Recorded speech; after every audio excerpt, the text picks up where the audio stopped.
welcome once again to another episode of Strange Planet. On this episode, unknown flying objects shot down over North America, toxic train derailment in Ohio, and Dr. Fauci admits the COVID jabs don't work, all that and more. We're going to get into all of these things with the editor and publisher of World Affairs Brief. Once again, Joel Skousen is with us on President's Day, no less. Hey, Joel, how are you? I'm just fine, Richard. It's a normal work day for me, but I don't usually take federal holidays. Good to be with you. Likewise.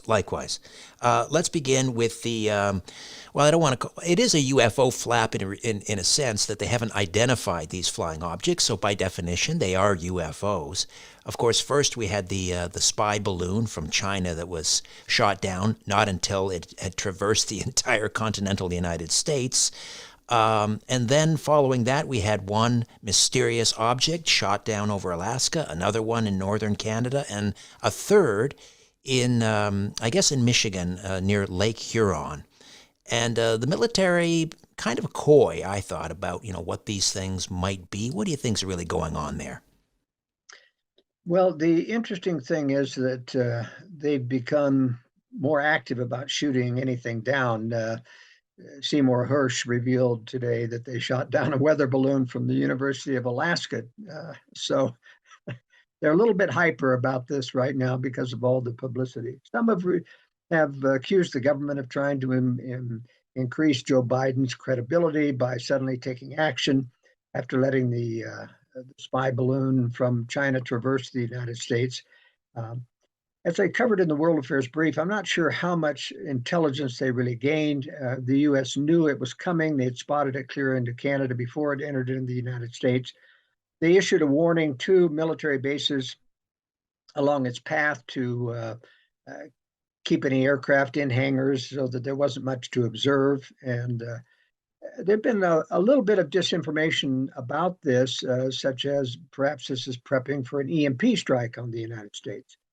But I think that that's unlikely, even though the U.S. did a test using a balloon for a small nuclear device to test an EMP strike. It's very, very difficult to get these balloons to maneuver, and it would take, let me put it bluntly, it takes 8 to 10 high-altitude nuclear explosions to take down the U.S. and Canadian grids. 8 to 10, not just one. And so trying to launch a balloon or a series of balloons, 8 to 10 from China, and hoping they make their way to the designated spread out attack points for an EMP is just virtually an impossibility. Now, these balloons did have some maneuvering capability. That is, they had solar panels, they had electric motors and propellers. But, when you're in the jet stream with about 100 mile an hour travel speed, anywhere from 80 to 140 miles an hour, actually, and you've got the ability to move a huge balloon, maybe 10 miles to 20 miles at the most, you're not going to get much maneuvering ability out of that. As an example, as I covered in the brief, one of those balloons from China went down, clear down as far as South America. That shows how far off course they can get without being able to maneuver. So I've dismissed the EMP threat because of the number of attack balloons that it would take to do that. And besides, Russia and China have the missile capability and numbers of missiles to do an EMP strike, which I predicted will happen about 15 to 20 minutes before a real physical nuclear strike on military targets, not cities per se, but military targets, so they can blackmail the West into submission. One of the most interesting things about the balloon or the shoot down fiasco since the balloon is that the Department of Defense gave a classified briefing to selective members of Congress. And there have been several leaks by members of Congress telling in general that we can't talk about this, et cetera, but the U.S. government is concerned. But Senator John Kennedy from Louisiana made a very interesting statement in that he said, well, you may have thought that this is a new phenomena because of the way that the United States has phrased this, but in our briefing, they basically admitted this has been going on for decades and that they've been tracking this. So this is not something new for the United States, that China has been using balloons because it's much cheaper to do than satellites, which they don't have a lot of surveillance satellites up there yet.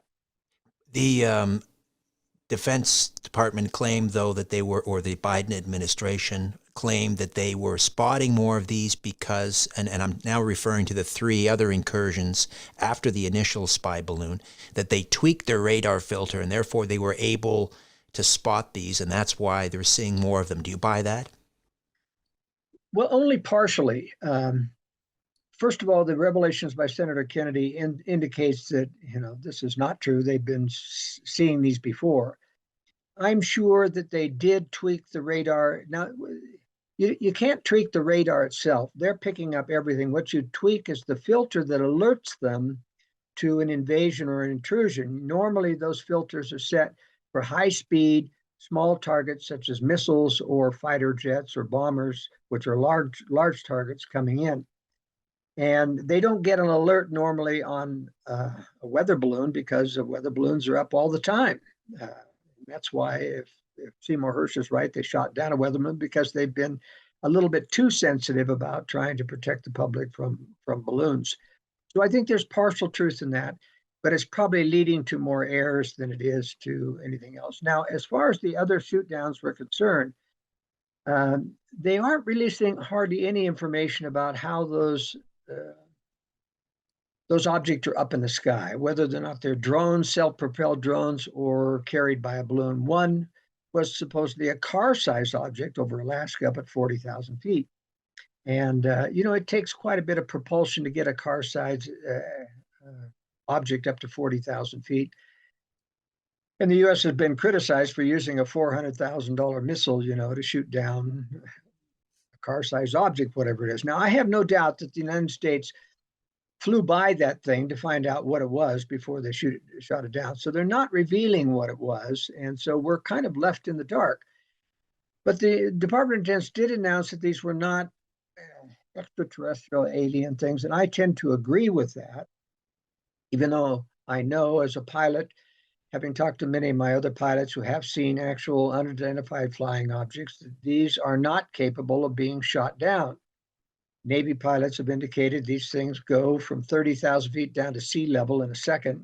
They make instantaneous right-hand turns. They disappear off the screen. Objects within the Newtonian physics mortal world that we are in can't do that, period. And, we have no record whatsoever of the United States military being able to track for a long time and actually target a weapon to any of these actual UFOs. We do have, the Roswell experience of a UFO crashing in the desert, and various accounts of them picking up alien bodies and doing an autopsy on them, but nothing that was shot down, I believe. They're just too difficult to target and shoot down because of their advanced technology, whatever it is. But interesting enough, I don't think UFOs are interfering with the U.S. or the world itself, but they're certainly interested in tracking what we're doing. I found initially the Biden administration, the military, somewhat coy about what they might be and whether they might be UFOs. We can't rule it out. We don't know, I think was the quote.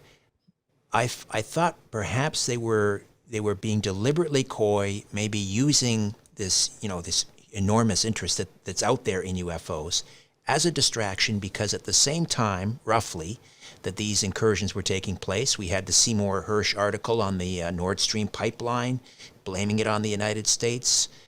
We had more excess mortality data being released. We had there was a data dump, I think, document dump relating to Jeffrey Epstein. A number of different things. Oh, there was the train derailment, ongoing fallout from the train derailment in Ohio, which we'll talk about later. Do you think that was deliberate, that they, whether or not these incursions were real, they decided, let's hype it up, let's focus people's attention here, rather than particularly the Seymour Hersh article on the Nord Stream pipeline?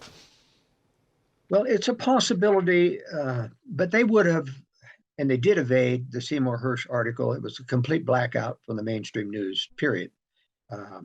So they would have done that regardless of having other news to fill in that. So, I can't make a definitive statement. But what is interesting about the Seymour Hersh article about and I predicted in the World Affairs Brief that this had to be a U.S. operation because we're the only ones that had the technology to do that from a distance. And he outlined the insider whistleblower who talked about it. And, I've always made the statement in the World Affairs Brief, there are no insiders on our side, regularly talking to an Alex Jones or Mike Adams or Dave Hodges, et cetera, the normal conspiracy crowd, because they would get caught in an instant with NSA total control of the electronic atmosphere. But a single-time whistleblower throwing out this information is a very real possibility. He does seem to have accurate information. I did question his claim, however, that Biden was integrally involved in this decision. I don't think that's true. I think Biden is too much of a loose cannon who might slip something out in an interview to have been let in to the degree to which that whistleblower claimed. He might have been doing that to give credibility to his statement and to give cover. If he was an insider, he was giving cover to the intelligence agencies, claiming that they were doing it legally by bringing in Biden. But I don't think that's true at all. Now, as to the submarine technology of dry sonobuoy technology, I have a few questions about that, being a former military pilot, knowing about sonobuoys and what their capabilities are. It is true that you could use a sonobuoy, the technology of a sonobuoy, to trigger an explosive, but not with a regular sonobuoy. All right. In other words, radio frequency waves really get eaten up by water very, very fast. They're unreliable. To be able to trigger an explosive on the bottom of the ocean would be very difficult with airborne radio waves. Now, if you use sonobuoy or sonar, sound waves to use that trigger, you would have to have built a special sonar buoy to put out a pulsed code that it could not, it's not just a different frequency. I mean, there's errant frequencies all over the place. You'd have to have a coded digital sonobuoy code, and normal sonobuoys don't have that capability. So I'm saying that that's logical that they would use a sonobuoy, but it would have to be a special operation, and the U.S. is very, very capable of doing that kind of electronic technology. How do we get a copy? How do we subscribe to the World Affairs Brief? The World Affairs Brief comes out every Friday. It's showcased on my website, worldaffairsbrief.com. And on the left-hand side, there's a little label in red says request a sample. And if you click on that and request a sample, it gives you all the details about how to subscribe, either for a month or for a year or 2 years. And you can get that sample copy to get a sense of the kind of information that I put out. I concentrate in the World Affairs Brief on telling people what essentially the deep state is doing to our Western societies, mostly US and Canada, rather than normal news. So it is in-depth commentary with my own perspective on conspiracy. I'm probably one of the best experts on the general theory of conspiracy and what they're up to and what their plans are of anyone here on Earth. Just back to the Nord Stream for one moment, because as you were explaining how to subscribe, I mean, one of the things that you really cover is, I mean, you dive into the foreign press because there's such a firewall around the mainstream media here in North America. So often we find snippets of the truth in the foreign media. How is the Nord Stream, or Seymour Hersh's story about the Nord Stream explosion, playing in Germany, who basically own Nord Stream? It's all over the place. In Germany and in Russia and in all of the Eastern European states, everybody knows now that the U.S. did this. And, it's interesting that the Hungarians have come forward and served as a secondary conduit for Russian gas into Germany and saved them this winter at a premium price, of course. So it really was effective in terms of shutting down the Russian sale and making Germany totally dependent on Russian gas, which I warned against many, many years ago. I said this is really stupid from a foreign policy point of view for the Germans to do that. But you've had Angela Merkel and Olaf Scholz, both former communists, former, I put in quotes, who knows right now, switched over to the globalist side apparently, but they're still playing footsie with the Russians. So it's a murky situation over there. We'll take a quick timeout, come back, and we'll talk about the horrible, toxic train derailment in East Palestine, Ohio, and more. Joel Skousen, editor-publisher of World Affairs Brief, back with. Every new season, we find a reason to improve our lives and our health. And C60 Evo organic edible oils deliver noticeable benefits quickly. A spoonful in the morning delivers energy and endurance all day long. And I sleep deeper and wake up feeling refreshed because C60 ESS60 works.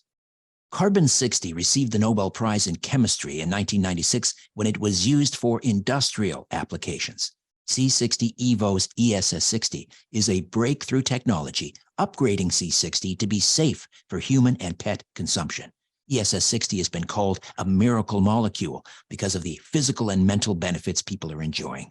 Their lab has a proven track record of 31 years and thousands of happy customers across the world, just like me. So treat yourself, your friends, and your family to C60 Evo and use my link, EVRS, to get 10% off your first order. Again, my link, EVRS, to get 10% off your first order. Joel Skousen, editor, publisher, World Affairs Brief, worldaffairsbrief.com. It's been over, 2.5, almost 3 weeks since the train derailment in East Palestine, Ohio. Vinyl chloride, which is incredibly carcinogenic, and other chemicals aboard these tankers that derailed. Why did it take the Biden administration, the Secretary of Transportation, Pete Buttigieg, so long to respond to that? Did it have anything to do with the fact that that particular part of Ohio voted like 71% in favor of Donald Trump? No, not at all. This is a real train wreck, and there have been over 300 derailments in the United States in the past years. So this is not that unusual. But it was predictable, however, and the railroad union is really after the railroad there because of having a super long train, some 800 cars, et cetera, which puts a lot of stress on the railroad tracks, et cetera. And if you have a break, it can derail. But the U.S. has been shipping these toxic chemicals around for years and not alerting anyone to the danger that's involved when you have a derailment. And the worst thing, of course, was that they all authorized, Governor DeWine of Ohio, as well as the federal government, authorized this to burn that vinyl chloride, which creates dioxins, which is a very, very toxic carcinogen, as well as put a lot of smoke into the air, which even reached up to Canada, I heard. So there are now fish dying in the water. There is now acid rain type toxic plumes that have come down at least 20 miles away, and animals are dying. They're having to do autopsies on them. It's interesting that Daily Mail covered today some of the water cleansing effects, and here you see them spraying a lot of stuff, whatever it is, on all the creeks and things. Remember, a week ago, they were saying there's no danger. Everybody can go back to their homes. Everything's hunky-dory, and people were getting sick. There's now at least one major class action suit from people against the federal government on this.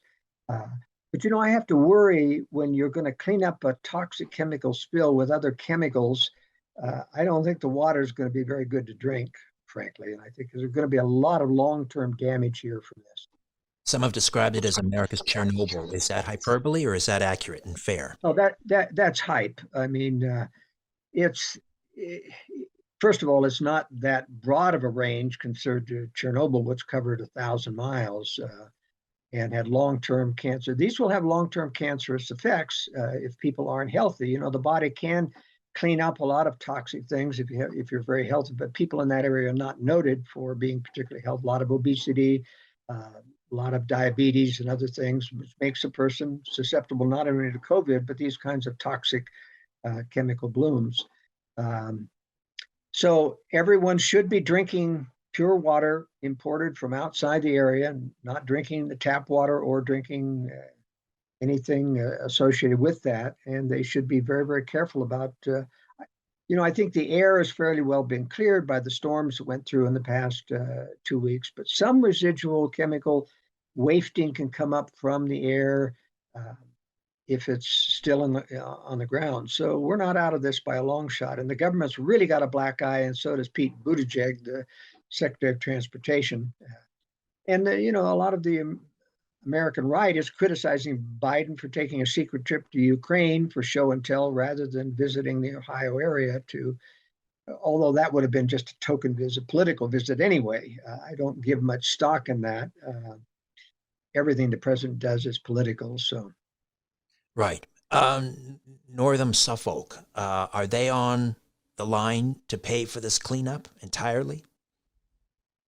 well, they put aside $1 billion, not $1 billion, $1 million fund, which won't even come close to this. I think the federal government is going to have to step in and do that. Their biggest problem is going to be the liability. They could have $1 billion liability suit on their hands, and it's going to put them out of business probably. Really? This is like a $53 billion cap company, Northern Suffolk. Yeah, but they don't have that. That's all in railroad stock and Right. railroad lines and things. They're not that solvent in terms of profit that they can absorb $1 million hit, and it may be more than $1 billion hit, and it may be more than that depending on what the courts decide. How does this happen? Is it was it deregulation? Is it not enough inspections on brakes? Not enough rules in terms of like when you're rolling through a town like that you got to slow down on the bend, or instead of speeding up for efficiency? What do you think is at work here? Yeah. The railroad union has complained about the deregulation of the railroads that have allowed in, and some of them they complained happened during the Trump administration. It was going probably too fast for the condition of the rails. There were problems with brakes. There were problems with trucks, which are the carriages underneath these cars. When you're going to carry toxic waste, you've got to have regulations as akin to the transportation department on trucks going on interstate highways. I mean, the regulations are pretty severe, but they're relatively lax about railroad cars with toxic chemicals. And I think there's going to be a movement for a major clampdown on those. Now they have to somehow ship those things, but I think they're going to have to be on special trains with warnings that they're coming through your town, and they're going to have to be small trains, so they're not part of an 800 long rail line, which exacerbates a derailment. Frankly, that wouldn't have happened had it been a 20 car special hazardous railroad carriage. And also the decision, as you pointed out, to burn it off so that they could clear the track as soon as possible. Had they not made that decision, would they have minimalized the environmental and health impact?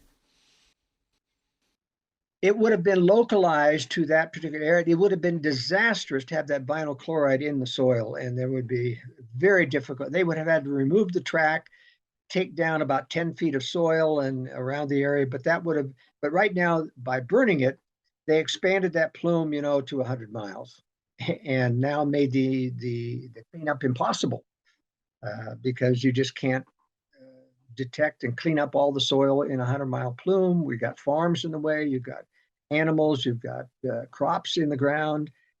They made it impossible now. Joel, we'll take another time out, and when we come back, I want to talk about Dr. Fauci sort of letting the cat out of the bag, admitting these COVID jabs not what they were made out to be. But file that under suspicions confirmed. Back with more in a moment. November reminds us to be thankful and focused on boosting our radiant health before winter. And I use a potent remedy that's improved the quality of my life and deepened my sleep as well. I take C60 Evo olive oil every morning, and I have a lot more energy and mental focus all day long. My workouts are easier, and I have a lot more endurance. If you're into competitive sports, this is a game changer. Health is our greatest wealth, and Pura C60 ESS60 really works. ESS60 is a breakthrough technology delivering the carbon-60 miracle molecule for humans and pets. Check out the C60 Evo Holiday gift collections for everyone on your list. They make amazing skin, lip, and hair repair serum that deliver noticeable results quickly. C60 Evo's lab has an impressive track record of 31 years and, of course, my personal recommendation. You deserve the best remedies on earth, and so do those you love. Buy direct from the lab and upgrade your life today. Use my code EVRS to save 10% off your first order. Again, my code EVRS and save 10% off your first order. And we're back with Joel Skousen, editor-publisher of World Affairs Brief. Once again, Joel, how do we subscribe? Your listeners can go to worldaffairsbrief.com and click on Request a Sample, a little label in red on the left-hand side of the website, and you'll get a sample that tells all about the brief, how to subscribe to it, and be able to read the actual Friday's brief so that you'll get an idea about what I talk about. All right. So Dr. Anthony Fauci, now that he is nicely retired, has finally come out and said that the COVID vaccine, well, he said a couple of things. One, it probably wouldn't get approved, I guess, the way that other vaccines, if we applied the same sort of standards that we did to the measles jab and so forth. The other thing is, he said that, well, this was a study that found that these jabs are not effective against the variants, which, I think many of us have long suspected anyway. Well, they weren't effective against the original virus itself. So it's no surprise that they're not effective against the variants. But what was interesting is that he basically, he and his other two researchers who actually led the paper, I don't think he did much research, but he added his name to it, which I find a little surprising because even though Fauci is all over the map, he was first against masks and then he was for masks, and he's been all over the map about this in his leadership about this COVID-19 fiasco. But to admit, that even the flu vaccine has been totally ineffective. This was, and basically the paper admitted that there is no vaccine that's really effective against viruses. And that's been the truth for a long time. They've long known that there's no, viruses just mutate so often, there's just no way to create a vaccine. Even the flu vaccine, you're talking about a vaccine for the flu variety that was, months, if not years old. And by then the flu is completely different when you take the vaccine. So it's kind of a prophylactic, as they said.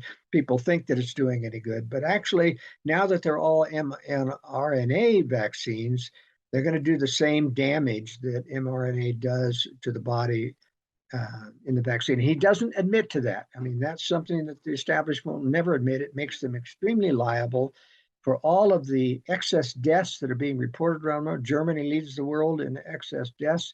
I'm surprised that Israel doesn't, with the highest rate of baptism, and they may not be reporting it, for example.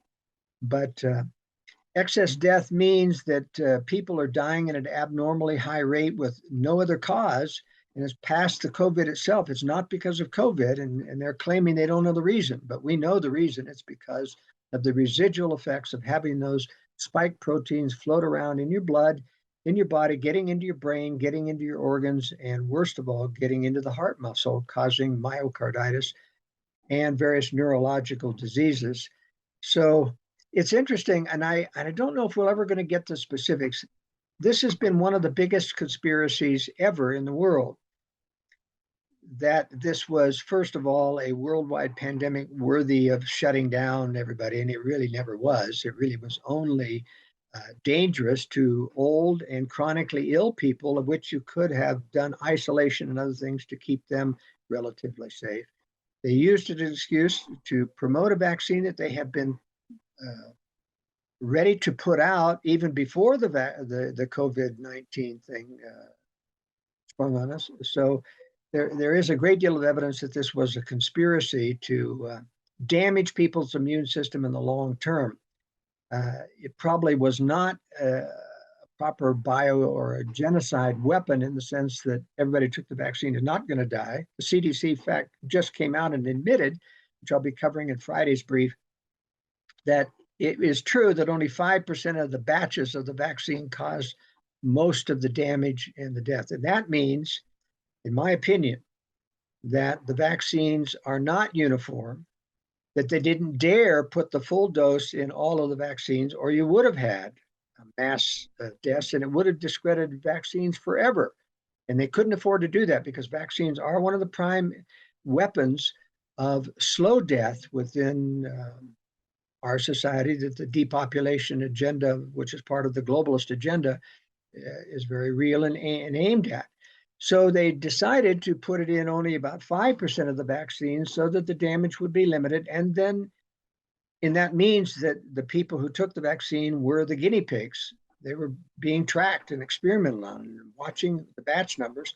It turns out a majority of those batch numbers went to red states, which is interesting, meaning they were targeting conservatives for death and damage to their systems.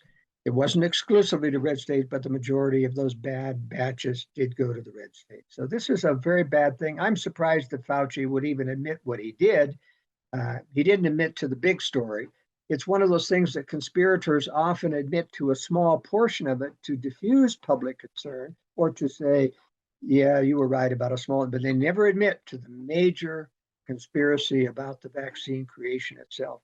And of course, Dr. Fauci, if you've ever read The Real Dr. Fauci by Robert F. Kennedy Jr., I mean, this vaccine is just a pittance compared to all the falsification of vaccine trials they've done over the decades, especially about the AIDS vaccine, which has never worked.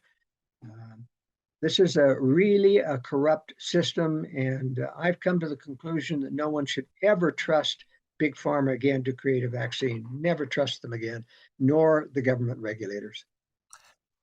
You mentioned Robert F. Kennedy Jr. I know you write about this in this week's brief as well, and that has to do with his assertion that this was a Pentagon operation from the get-go, that that these companies like Pfizer, they reaped the profits, but it was all run by, and that's why they weren't required to do any proper trials. The military ordered this. It did exactly, I guess, what it was supposed to do. Yes, they were all military subcontractors, meaning that they were under the shield, the liability shield of the U.S. government. And you need something when you have as dangerous as a vaccine as this one has been, with the high death rate and the damage rate. Boy, you need super liability. Because if the majority really knew how deceitful and how deceptive this whole vaccine push out was, when the whole government would be liable for a massive class action lawsuit, despite the so-called immunity that they have for vaccines. I mean, you could go after the Pentagon. Of course you can't. They have what they call governmental immunity, Right. that you can't sue the government for things, which is very sad. And unfortunately, when you do sue the government, we, the taxpayers, end up paying. I mean, these people never lose their jobs, Richard. I know they get promoted, if anything. Yeah, they get promoted. Yeah.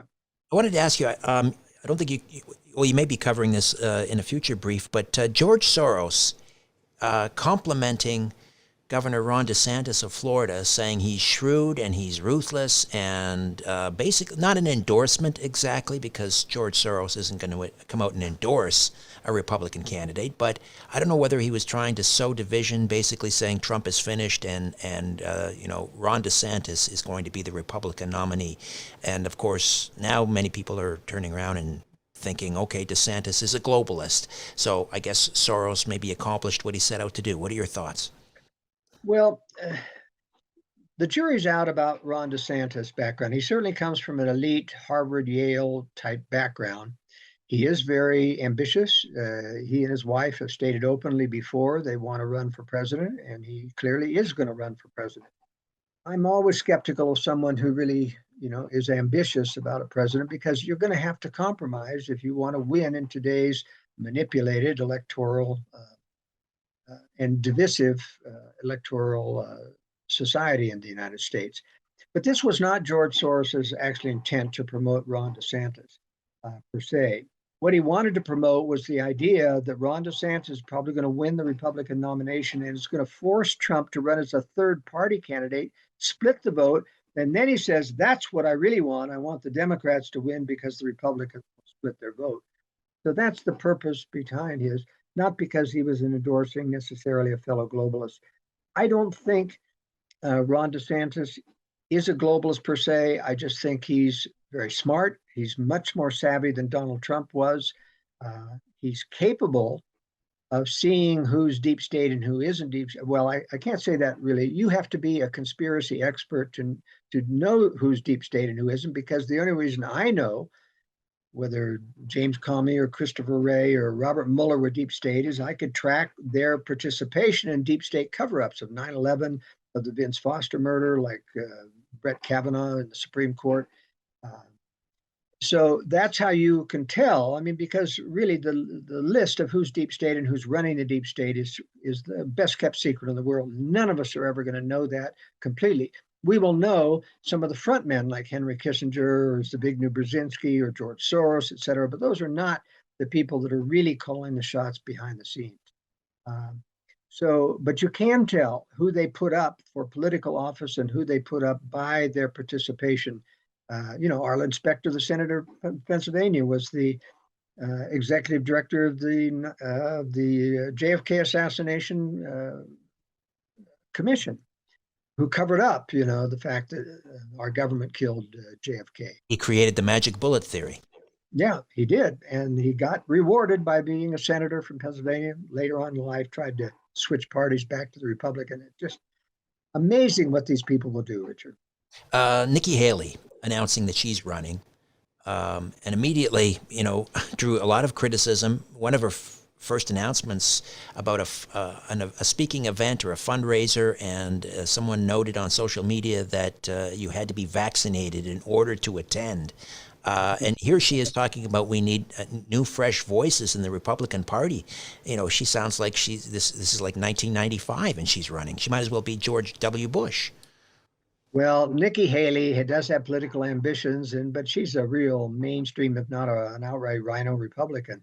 Her big thing on carbon is now carbon capture. Well, carbon capture has been around for a long time, and it's an expensive boondoggle. Carbon is not a pollutant, period. And to even get on that bandwagon is, the corporate media falling into the carbon pollution mantra is almost as bad as the woke transgender and gay accolades that corporate America gives out. It's just almost as bad and completely phony. But I think the real purpose of Nikki Haley running is to split the vote off from DeSantis. It's going to make sure that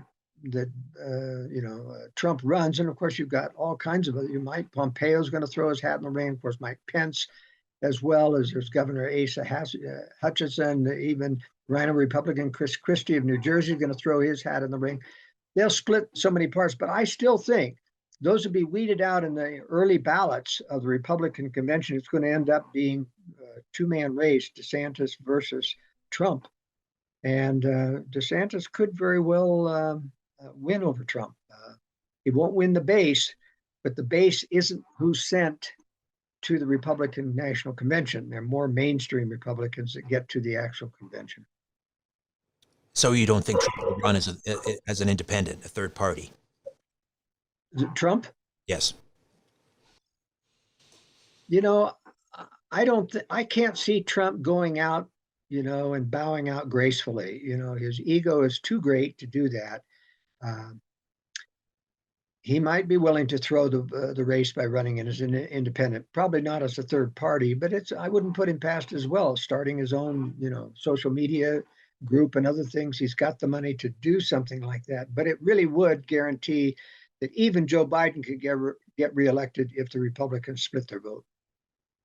Once again, Joel, how do we subscribe to World Affairs Brief? Readers can go to worldaffairsbrief.com and read a summary of the brief at the website, and then click on Request a Sample on the left-hand side and get an actual copy of this week's brief. And it tells them all the details of the various ways in which you can subscribe. It's a very modest, about $1 a week subscription to support my work. Fantastic. Joel, always a pleasure. Thank you so much. Thank you, Richard. A new Richard Syrett's Strange Planet drops every Monday, Wednesday, and Friday. Subscribe at strangeplanetpodcast.com.